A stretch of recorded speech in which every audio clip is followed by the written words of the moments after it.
Good morning, students. Myself is Vivek Kumar Sakya, and I am your science teacher. And today we are talking about physics. Applications of heating effect of current. Dear students, applications of electric current means electric current को कहाँ कहाँ use करना है और उनको क्या effect होते हैं और किन किन इंस्ट्रूमेंट्स पर हम लोग उनका यूज़ करते हैं या होते हैं. Normally you know very well today's life is depend on the electricity. So electricity is the most important part of our survival. If there is no electricity at our home, then you can think what kind of life we will feel. So the heating effect of electric current is used in electric toaster, electric water heaters, electric iron and room heaters etcetera. माने बहुत सारे ऐसे instruments हैं, ठीक है ना. The heating element is made up of nichrome, मैग्नीन and constantan.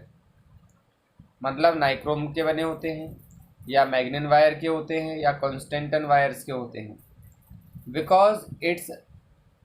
Because of its high resistivity, क्योंकि इनकी जो रेसिस्टिविटी है वो बहुत हाई होती है, एंड हाई मेल्टिंग पॉइंट, और ये इजीली मेल्ट नहीं होते. जब बहुत ज़्यादा टेम्परेचर हो जाता है बहुत अधिक, तब जाकर ये कहीं मेल्ट होते हैं. इनके मेल्टिंग पॉइंट बहुत हाई होते हैं और इनकी रेसिस्टिविटी भी बहुत हाई होती है.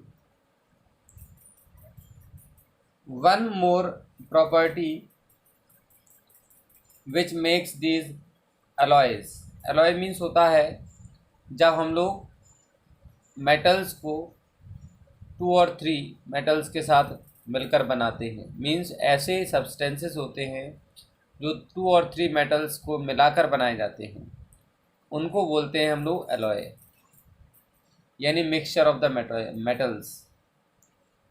तो उनको कहते हैं हम alloys. Useful for such applications is that their resistivity is not much affected by increase the temperature. Means अगर टेम्परेचर इनका इंक्रीज़ किया जाए तो इनकी रेसिस्टिविटी जो है उस पर कोई बहुत बड़ा इफ़ेक्ट नहीं पड़ता. इसलिए हमेशा जो इंस्ट्रूमेंट्स हैं, heaters, electric heaters, water heaters, electric iron and room heaters, are always used the substance which have the high resistivity and high melting points, and these substances are called alloy, named nichrome, manganese, constantan. They are the alloys, and we have used these kind of the alloys. Now second thing, electric fuse is a safety device for circuit and electrical appliances. हमारे घरों में जो electricity है और उसके main switch में क्या होता है, वहाँ पर कटआउट जुड़ा होता है, जिसे हम लोग कटआउट या फ्यूज़ कहते हैं. जब भी बहुत अधिक क्वांटिटी में क्या होता है, मोर मच क्वांटिटी में हमारे पास जब इलेक्ट्रिक करंट आता है और हाई वोल्टेज जब भी आता है, तो उसके बाद क्या होता है, बहुत जल्दी से वो गर्म होकर मेल्ट हो जाता है, और इसकी वजह से क्या हो जाता है, वो इलेक्ट्रिक करंट हमारे घर के और ज़्यादा जो इंस्ट्रूमेंट्स हैं उनमें नहीं पहुंच पाता है. और उसकी वजह से क्या हो जाता है, वो सब खराब होने से बच जाते हैं। देखिए, a fuse wire has a low melting point, यानी कि फ्यूज़ वायर जो होता है उसका जो मेल्टिंग पॉइंट होता है बहुत लो होता है। When the high current passes through the fuse wire, और जब हाई करंट यहाँ से पास होता है, it melts due to heating effect, और हीटिंग इफेक्ट की वजह से क्या हो जाता है, ये मेल्ट हो जाता है। एंड द सर्किट ब्रेक्स, और सर्किट ब्रेक हो जाता है जैसा मैंने बताया।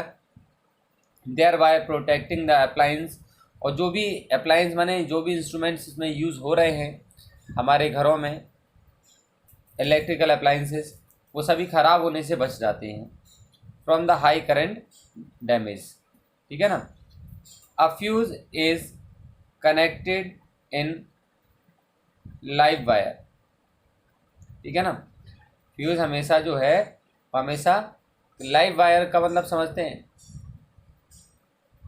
नेगेटिव टर्मिनल में ऐड किया जाता है। मीन्स जहाँ से फेज़ वायर जैसे बोलते हैं ना, लाइव वायर यानी कि लाइन वायर, लाइव वायर या फेज़, इसे हम लोग बोलते हैं।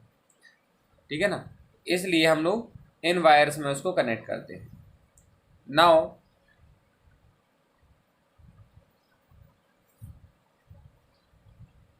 Next is number 3,